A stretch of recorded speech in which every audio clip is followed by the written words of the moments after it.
El texto nos enseña que se renueva mediante el perdón divino. Es claro, hermanos, que las leyes de la naturaleza son expresiones de la providencia divina. Aunque esta palabra, providencia, no aparece en la Biblia, el concepto está allí. Claramente la Escritura habla del asunto. En este salmo, dicha providencia cifra el trato personal de Dios, quien mediante sus hechos poderosos transforma espiritualmente al hombre de fe.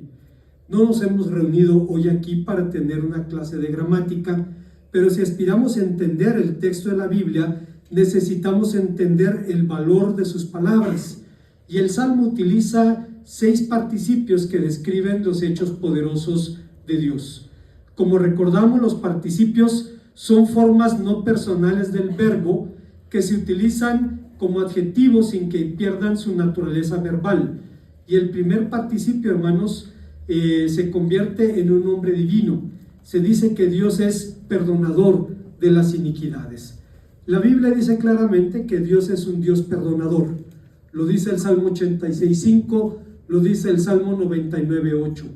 Esto lo sabemos muy bien y lo sabían los hombres de Dios, y entre ellos podemos recordar a Nehemías, quien delante de Dios confesaba los pecados de la nación, apelando a ese atributo del carácter divino. Pero tú eres un Dios perdonador, decía Nehemías, clemente, piadoso, tardo para la ira, grande en misericordia, que no nos abandonaste. En otras ocasiones, hermanos, hemos dicho que la expresión tardo para la ira o lento para la ira es un modismo hebreo que significa largo de nariz, erejapayim, largo de nariz. Y la idea es, si Dios tiene la nariz larga, se tarda en resoplar, entonces es lento para la ira. El jesuita Anthony de Melo dice que es costumbre entre los católicos confesar sus pecados al sacerdote y recibir la absolución como un signo del perdón de Dios. Pero existe el peligro de que las personas puedan confiar más en el sacramento que en la gracia o el perdón de Dios. Y cuenta la historia de un pintor italiano de la Edad Media, quien se encontraba enfermo, Perugini se llamaba. El hombre estaba enfermo y se negaba a confesarse. Sus amigos le insistían y decían que era una blasfemia contra Dios, que era una herejía que no lo hiciera, y su mujer también lo instaba a hacerlo, pero el hombre dijo que no lo iba a hacer, y lo dijo por una razón muy simple. Dice: tú sabes que yo soy pintor y en el círculo de los pintores he sido reconocido como alguien que hace bien su trabajo. Parte del deber de Dios o del trabajo de Dios es perdonar los pecados, y sabe hacerlo muy bien. Entonces no necesito ir a pedirle a un hombre que me dé la absolución. Tenía razón. Es cierto que no es obligación de Dios perdonarnos, pero sabemos que es un Dios perdonador y es una fuente de seguridad para nosotros. Así que la capacidad de perdonar es un atributo que pertenece de modo exclusivo a Dios. Solo Él puede perdonar los pecados. Pero ¿de qué forma el carácter perdonador de Dios influye o incide en la renovación espiritual del creyente? Es más fácil responder esta pregunta cuando advertimos lo que el pecado hace en la vida de los hombres. El término que nuestra versión traduce como iniquidades en el versículo número 3 significa lo torcido o lo pervertido. Habla de torcer los caminos y la voluntad en desobediencia deliberada a Dios. Pero como hemos dicho en otras ocasiones, cuando hablamos de los grandes conceptos de la Biblia, siempre será mejor verlos ejemplificados en la vida de sus protagonistas que limitarnos a definiciones o etimologías.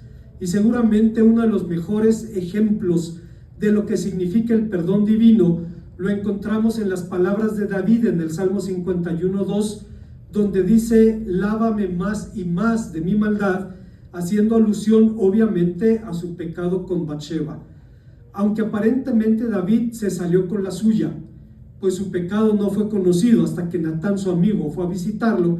Sin embargo, la maldad dejó su huella en el rey. Mientras escondió su pecado, algo ocurría en su interior.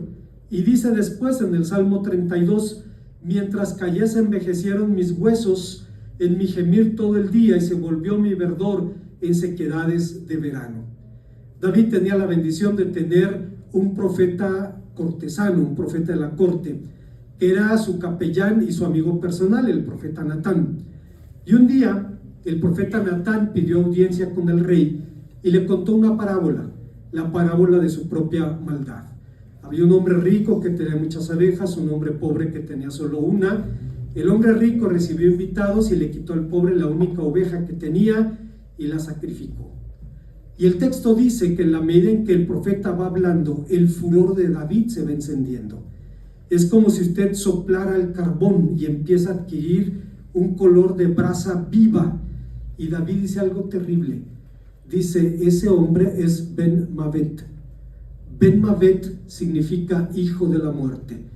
En otras palabras, si David hubiera sido mexicano, hubiera dicho, ese compa ya está muerto, nomás no le han avisado. Estaba sentenciando la muerte. Y las últimas palabras que hubiera esperado escuchar de labios de su amigo, de su pastor, fueron las palabras, ese hombre eres tú. Entonces David desgarra sus vestiduras y escribe el Salmo 51 como una expresión de su culpa, de la carga o la opresión de su pecado. Este no era el verdadero problema. La crisis del rey es que este era solo uno de los devastadores efectos de la maldad. Recuerdo, hermanos, esta culpa acompañó a David antes, después del problema con Betsabé, cuando Natán lo denuncia, e incluso después. Hace años vivía aquí en Querétaro Bruce Kyle, era un psicólogo educativo, jubilado, se vino a vivir a Querétaro, estuvo 20 años aquí, ahora está con el Señor. Y en alguna ocasión, siempre nos reuníamos una vez al mes para tomar café, y siempre me hacía preguntas que yo no le podía responder. Y siempre le decía, la próxima vez que nos veamos, hago la tarea y platicamos de lo que me preguntaste. Y un día me dijo, dice, yo no puedo entender las lágrimas de David cuando supo que el bebé de Bathsheba iba a morir. Usted recordará el pasaje. Dice que David dejó de comer, dejó de beber, lloraba. Dice, yo no entiendo esa conducta. Y le dije, bueno, yo no me dedico a eso, pero yo creo que hay una explicación, y es la culpa. La culpa.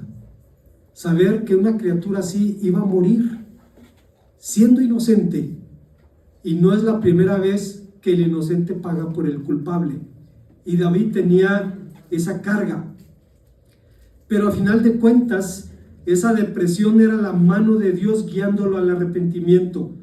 Una vez que el rey volvió al Señor y confesó arrepentido su pecado, el perdón divino restauró su verdor, su vitalidad moral y emocional, y alababa a Dios diciendo, qué feliz el hombre a quien Dios no inculpa de pecado, a quien no se ha encontrado pecado. Feliz el hombre a quien Dios no le imputa delito y en cuya conciencia no hay engaño.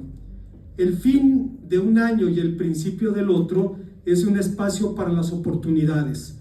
Un año termina y uno nuevo puede ser el marco adecuado para la autoconfrontación, para el arrepentimiento, para la renovación espiritual. Puede ser el punto de partida de la mejor parte de nuestra vida. Pero regresando a nuestro texto, el asunto del rejuvenecimiento es lamentablemente una realidad que nuestra cultura trata con temor. A los ancianos se les llama adultos en plenitud. Se les llama personas con juventud acumulada. Pero la experiencia nos enseña que los años no nos rejuvenecen, nos envejecen. Recuerdo a Barbara Johnson, una comediante cristiana, que decía que llegamos a la etapa en la vida en la que todo te duele y lo que ya no te duele no te funciona. Y es cierto, esa es la realidad. Pero a diferencia de lo que ocurre en la biología, en el mundo espiritual no contamos con un reloj que marque los momentos del cambio. Estos cambios pasan por nuestra comunión con Dios, pasan por nuestra interacción con Él y con sus propósitos. Pablo lo decía de manera muy simple: Aunque nuestro hombre exterior se va desgastando, el interior no obstante se renueva de día en día. La renovación del creyente es moral y espiritual, es interior y es del corazón, y tiene su motor en las obras de la providencia divina. Hay una segunda enseñanza que encontramos en el pasaje. Estamos hablando del rejuvenecer del águila, y el texto nos dice que rejuvenece en la sanidad divina. El segundo rasgo del carácter de Dios es que es sanador. La palabra Rofé es la raíz de la palabra Rafael. El sanador es Dios, es un nombre divino. Se habla de ello en el versículo 3 y se habla también de nuestras dolencias. Y aquí la palabra describe tanto a los males del alma como del cuerpo. La palabra halam en Ezequiel 24:12 describe al óxido que se come al metal expuesto a la atmósfera o a la humedad. Dios es sanador de nuestras dolencias físicas. En su soberanía y bondad puede manifestar su gracia de manera directa y sobrenatural o utilizando a los médicos. Si la fe y la ciencia tienen su origen en Dios, Dios se glorifica de cualquier manera, sanando de esa manera a sus hijos. Si la fe y la ciencia tienen su origen en Él puede ser glorificado cuando se manifiesta de esta manera en la vida de los hombres como Él le place. Claramente tendemos a desarrollar males en la medida en que envejecemos. Si usted recuerda, en el libro de Eclesiastés, de forma poética se habla de la decrepitud del cuerpo, cuando se apagan los que miran por los ojos, cuando se doblan los hombres fuertes, y empieza a describir los órganos físicos que van entrando en el proceso de decadencia. Llegamos a la edad en la que todo nos duele, lo que no nos duele no nos funciona, pero algunas dolencias que carcomen a los mortales son de naturaleza emocional. Su riesgo de parecer pesimista. No hay en nuestro tiempo muchos motivos de alegría. Desde una óptica puramente humana, nos preguntamos cuáles palabras nuevas vamos a añadir al vocabulario nuestro de cada día, formado por las palabras crisis, inseguridad y temor. Una pregunta que nos surge de este salmo es si en este salmo está hablando la comunidad o está hablando el creyente, que para el caso es lo mismo. En el Salmo 113 da testimonio de un acontecimiento personal. El Señor sacó al autor de las garras de la muerte y lo lleva a la vida. Le otorgó la sanidad y su perdón por gracia. Al autoexaminarse, autoanimarse, evocando la salvación de Dios, el autor insta a los demás a hacer lo mismo. Y recuerdo las palabras de Agustín de Hipona, que en alguna ocasión decía: hablemos todos a nuestra alma, porque nuestra alma somos todos, debido a una única fe, somos uno, los que creemos en Cristo, y atendiendo a la unidad del cuerpo, somos un solo hombre. Lo que San Agustín decía es que lo que le duele a un creyente le duele a sus hermanos, y lo que alegra el corazón de un creyente debe alegrar también el corazón de sus hermanos. San Pablo lo dijo de manera simple: gozaos con los que se gozan, llorad con los que lloran.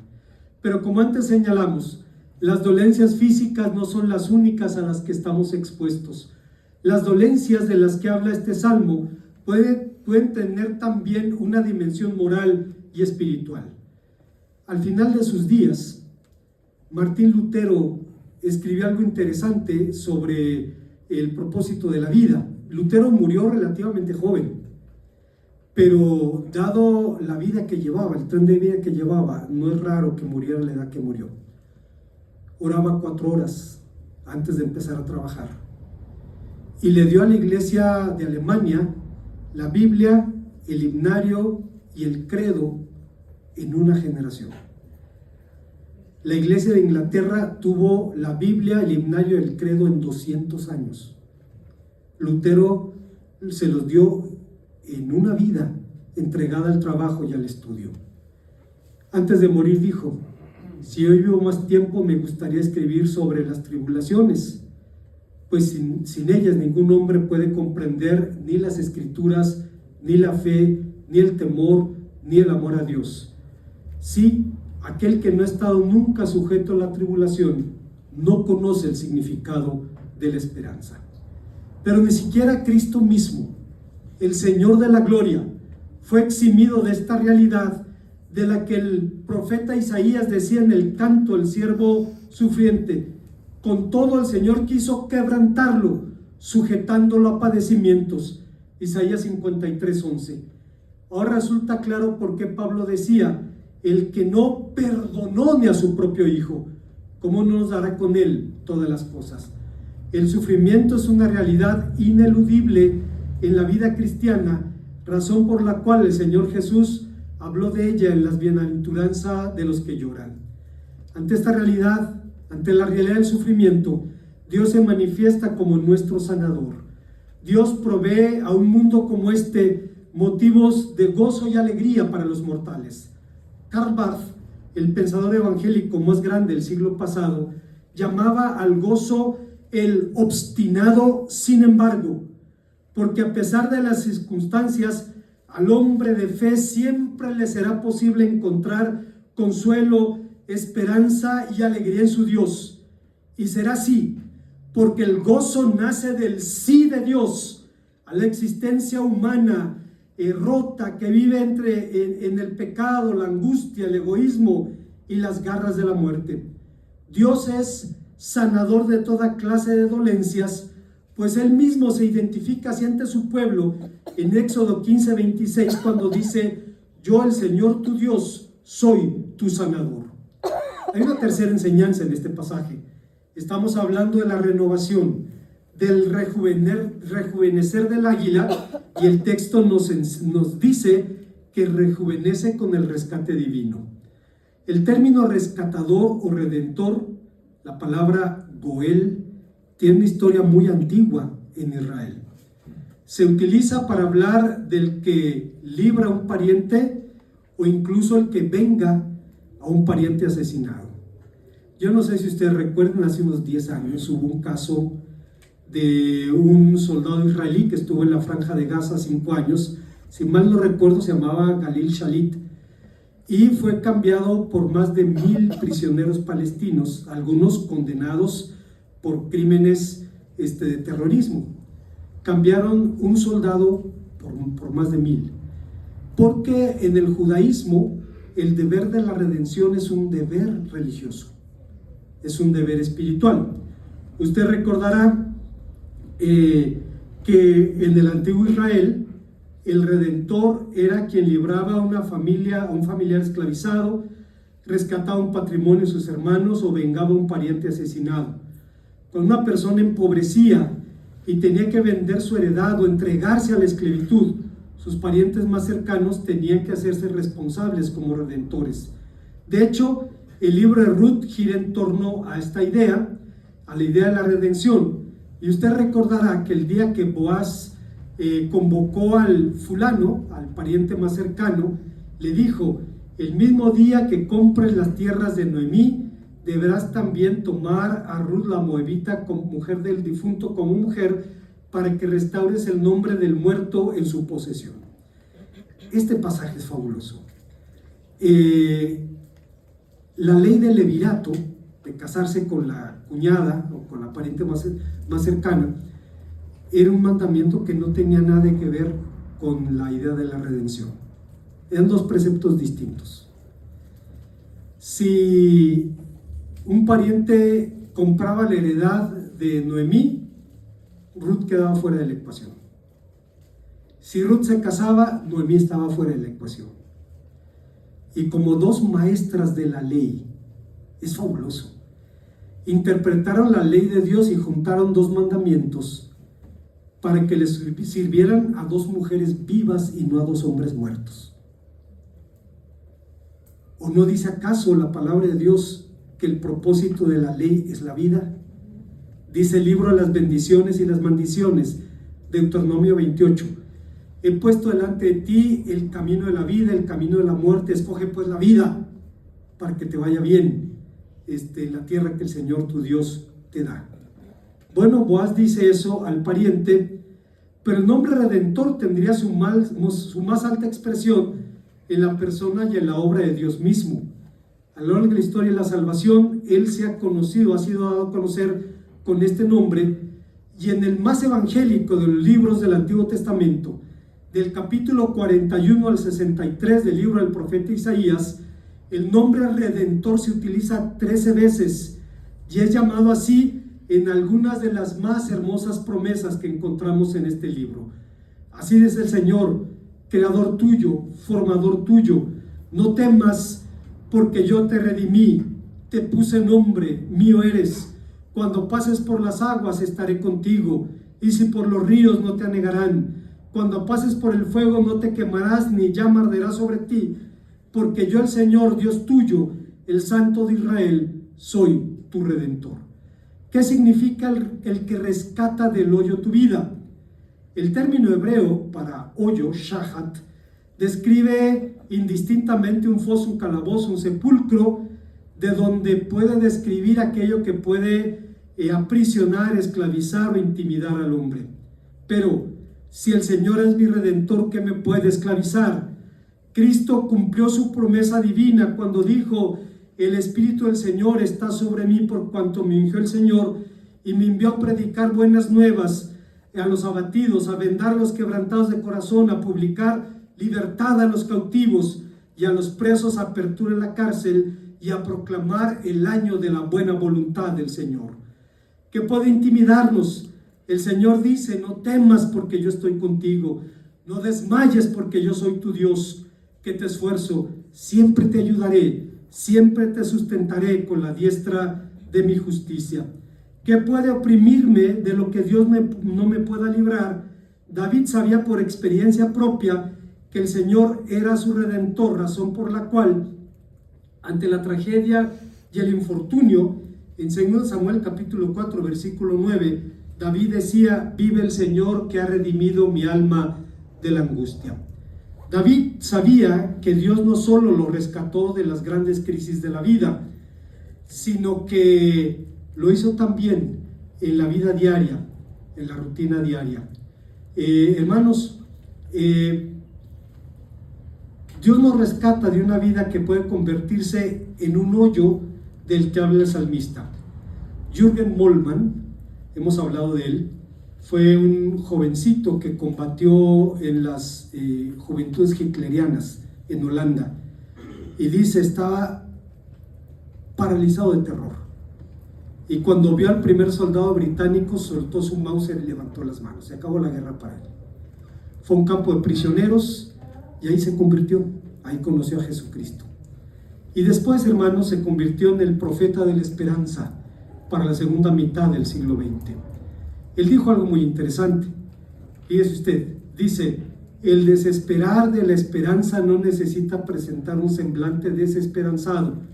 Puede ser también la simple y silenciosa ausencia de sentido, de perspectiva, de futuro y de objetivos. Puede haber personas víctimas de la desesperanza que siguen funcionando sin tener sentido de propósito, de pertenencia, de trascendencia. ¿Cuánta razón tenía entonces quien dijo que la verdadera prueba del creyente espiritual no es en los momentos extraordinarios de la vida, sino en los periodos ordinarios de la vida, donde no ocurre nada grandioso ni digno de entusiasmo? La valía de una persona se revela en su actitud ante las cosas normales de la vida, cuando no está en el escenario frente a los reflectores. Tuve un cuñado muy querido, esposo de una de mis hermanas, quien fue víctima de cáncer de estómago y sobrevivió. El cáncer hizo estragos en su cuerpo, pero sobrevivió. Y en alguna ocasión estábamos platicando de que Dios le había dado la vida y le había dado una segunda oportunidad. Y él empezó a llorar. Él fue muy reacio al evangelio mucho tiempo. Al final se entregó a Cristo. Pero estaba de pronto llorando y dice: mucha gente me dice que Dios debe tener un propósito para mi vida, pero no sé cuál sea ese propósito. Y yo le dije: Felipe, no tienes que irte al Tíbet de misionero. No tienes que irte a la Sierra Tarahumara. Dios quiere que sigas siendo el mismo esposo fiel, el mismo padre amoroso, el mismo buen vecino, el mismo trabajador responsable, el mismo ser humano que eres. En las cosas pequeñas es donde podemos glorificar a Dios mediante la obediencia. Hay una cuarta enseñanza en este pasaje. Hablamos de la renovación del creyente y el texto nos enseña que se renueva mediante la protección divina. Un título más que describe a David, pero que escribe a Dios en boca de David, es coronador de favores y misericordias. En su forma verbal, el término significa básicamente coronar o proteger, poner un turbante, un casco, etc. En sentido figurado, rodear o proteger. En el Salmo 5:12 David decía: Señor, tú bendecirás al justo, como con un escudo lo rodearás de tu favor. Y fue la constante en su vida. Lo protegió en el campo de batalla, en un tiempo donde usted veía el color de los ojos de su adversario. Uno de mis profesores en el seminario fue artillero en la Segunda Guerra Mundial, y frecuentemente los estudiantes le preguntaban: hermano Short, ¿a cuántos mató? Que yo sepa nadie, yo solo disparaba el cañón, yo nunca vi lo que hacía. Hermanos, parece una pregunta fácil, pero emocionalmente te ayuda a manejar el estrés postraumático, ¿no? Yo no vi a nadie morir, yo solamente disparaba el arma. La verdad es que en tiempos de la Biblia usted veía el rostro de su enemigo y David lo protegió. Proteger significa resguardar a alguien de un peligro. Lo usa de manera simbólica cuando en el Salmo 91 dice: con sus plumas te cubrirá y debajo de sus alas estarás seguro. Pero estaba consciente de que Dios la había protegido incluso desde el vientre de su madre. Tú formaste mis entrañas, me protegiste en el vientre de mi madre. Allí cuando dice mi embrión vieron tus ojos, es una palabra bien interesante, la palabra golem, que es un ser amorfo que usa por allí argentino, que escribió un libro que se llama El Golem, si alguien me ayuda. Borges, Jorge Luis Borges, sí, exacto. Y golem es una figura amorfa, y de esa manera habla del feto humano en su desarrollo. Él sabía que Dios había estado con él, y lo fue desde el principio. Entró a la historia de Israel matando un gigante, y desde entonces su carrera fue un ascenso meteórico. Pero la fama y la gloria vinieron acompañadas del celo y la rivalidad de los círculos de la corte, y sobre todo de la paranoia de Saúl. Imagine usted este escenario. La Biblia dice que David era un hombre hermoso, de hermoso semblante y bello parecer. Un Justin Bieber.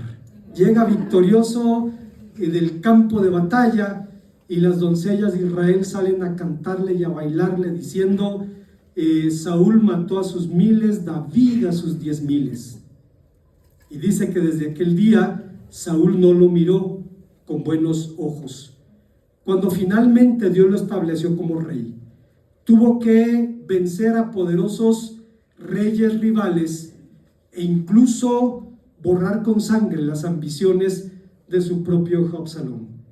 Sin embargo, Dios siempre estuvo con él. ¿Cuál es el escudo de Dios? Es su amor. Y aquí, hermanos, se usan las palabras gracia y amor, que no tienen un equivalente español que contenga todos sus significados. Pero las ideas giran en torno, las palabras giran en torno a las ideas de gracia, amor y constancia. La gracia es la fuerza de un amor constante, es la constancia de un amor todopoderoso, y la misericordia proviene de un sustantivo que significa seno materno, aludiendo a las entrañas, diciendo que el amor de Dios por los suyos es entrañable, sale de su propio ser, de su propia naturaleza. Hay una quinta y última enseñanza, y es que el texto nos enseña que el águila, como el creyente, se renueva en las bendiciones divinas. Finalmente David describe a Dios como el que sacia de bien tu boca, metáfora tomada de la figura de un banquete. Dice: seremos saciados con los bienes de tu casa, con tu santo templo. En otras palabras, estaremos satisfechos por la porción de los sacerdotes. Pero obviamente David no era sacerdote y no tenía derecho a la porción de los sacerdotes. Así que hablaba aquí más bien de la saciedad de los bienes de la casa de Dios, en sentido metafórico, hablando de las mejores cosas de la casa de Dios: la santidad, la comunión fraternal, el gozo y la paz que emanan del andar con Dios. Mencionando esto, hermanos, hay un pasaje en la Biblia que viene a mi memoria, y es cuando Pablo sobrevive un naufragio y llega finalmente al continente europeo, al sur de Italia. Y dice que los hermanos de la iglesia de Roma, sabiendo que Pablo venía, salieron al foro de Apio y a las 3 tabernas a recibirlo. Y me conmueve, hermanos, el pasaje, sabiendo quién y cómo era Pablo. Dice que cuando vio a los hermanos, su alma cobró ánimo, su corazón cobró ánimo. Era de carne y hueso. Y cuando vio a sus hermanos, a quienes no conocía, pero eran sus hermanos, Pablo finalmente pudo alentarse para continuar con su tarea.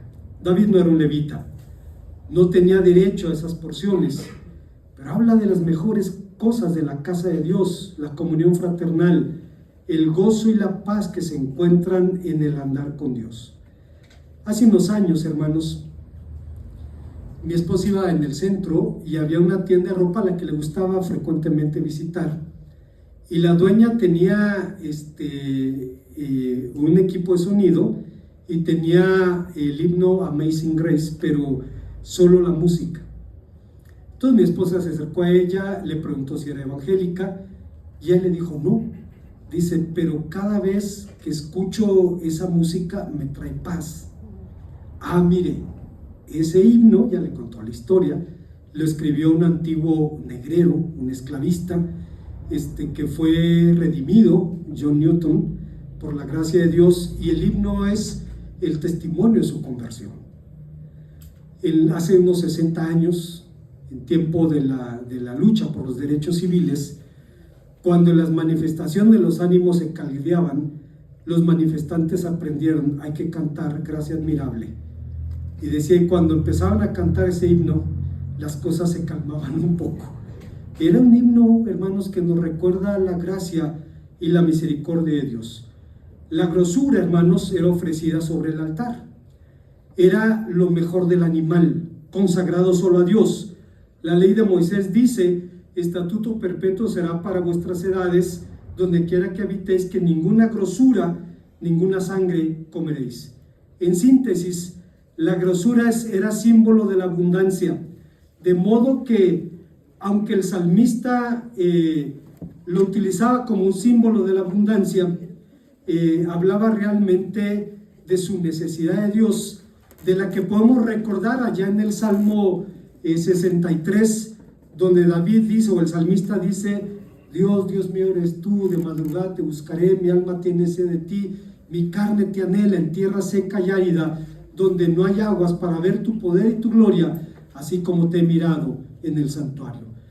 El salmista pensaba en la plenitud, en la saciedad que solo puede encontrarse en Dios, de lo que Agustín de Hipona decía de manera sublime: oh, cuán dulce y delicioso me resultó carecer de todos estos deleites, que no eran más que simplezas y vanidades.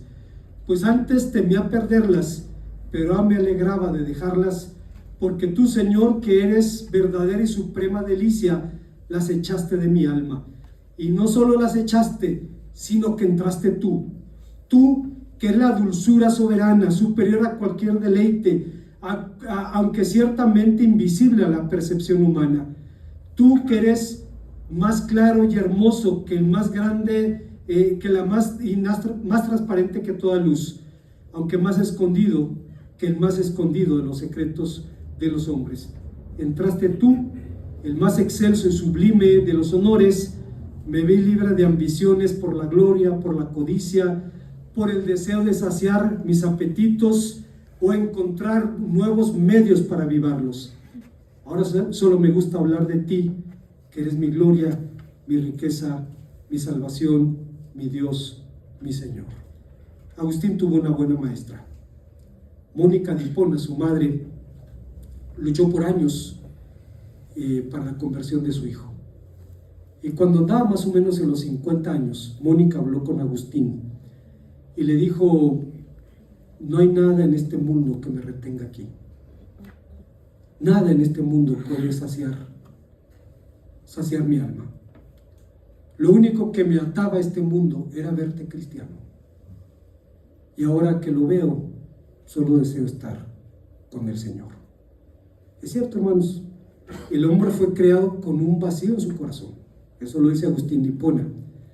Y podemos recordar a Blas Pascal, quien habló de lo mismo cuando dice: hubo una vez en el hombre una verdadera felicidad, de la que ahora solo queda marca y huella vacía, que en vano intenta llenar el hombre buscando en las cosas presentes la ayuda que no obtiene de las cosas ausentes. Pero ese vacío absoluto e infinito solo puede llenarlo un objeto absoluto e infinito, solo puede llenarlo Dios. Como conclusión, las águilas fueron creadas para volar y los creyentes también. Es importante recordar esto para no pasar la vida buscando gusanos con vuelos cortos e intentando cloquear como el águila de Anthony de Melo. Afortunadamente Dios hace posible esto para sus hijos. Es la razón por la que este salmo es una acción de gracias. Y podemos recordar también al profeta Isaías, quien en el capítulo 40 de su profecía dice: ¿no has sabido, no has oído que el Dios eterno es el Señor, el cual creó los confines de la tierra? No desfallece ni se fatiga con cansancio, y su entendimiento no hay quien lo alcance. Él da fuerza al cansado y multiplica las fuerzas del que no tiene ninguna. Los muchachos se fatigan y se cansan. Los jóvenes flaquean y caen, pero los que esperan en el Señor tendrán nuevas fuerzas. Levantarán alas como las águilas, correrán y no se cansarán, caminarán y no se fatigarán. Pero como mencionamos, la fuente de la renovación del creyente no son los ciclos de la naturaleza o las leyes de la fisiología, se encuentran en la gracia de Dios y en el anhelo del creyente de vivir buscándolo. Sin embargo, así como no se puede alimentar a un bebé haciendo papilla con las páginas de un tratado de fórmulas pediátricas o haciendo papilla con la receta del médico, tampoco podemos vivir de definiciones doctrinales. No basta con conocer los nombres que Dios le da a la Biblia como providente, ni repetir textualmente sus significados. Necesitamos experimentar en carne propia cada una de esas realidades, y la única forma de experimentarla es en una relación basada en una entrega sincera e incondicional. El fin de un año, el principio de otro, abre el espacio de oportunidades. Un año nuevo debe llamarnos al arrepentimiento, a la autoconfrontación, a considerar nuestros caminos para dar paso a la renovación y al compromiso. Puede ser el punto de partida de la mejor parte de nuestra existencia. ¿Saben, hermanos? Voy a confesar algo. A veces los pastores interactuamos con familias que tienen generaciones en las iglesias, y conociendo a las familias de generación en generación, casi podemos sentirnos tentados al desánimo diciendo: tengo que pastorear a mis hermanos, tengo que atenderlos, pero no puedo esperar mucho de ellos porque ya sé cómo van a actuar, ya sé cómo son. Y un día Dios nos sorprende cuando toca la vida de esa persona o esa familia, y esa persona se entrega verdaderamente al Señor y hay un cambio que los transforma. Nos permite recordar que el que empezó la buena obra la perfeccionará hasta el día de Jesucristo. Terminamos un año difícil, empezamos uno parecido. Pero hermanos, a final de cuentas, el creyente se renueva en la gracia y en la misericordia de su Dios y puede enfrentar de esa manera el futuro con esperanza. Oremos a nuestro Dios. Gracias.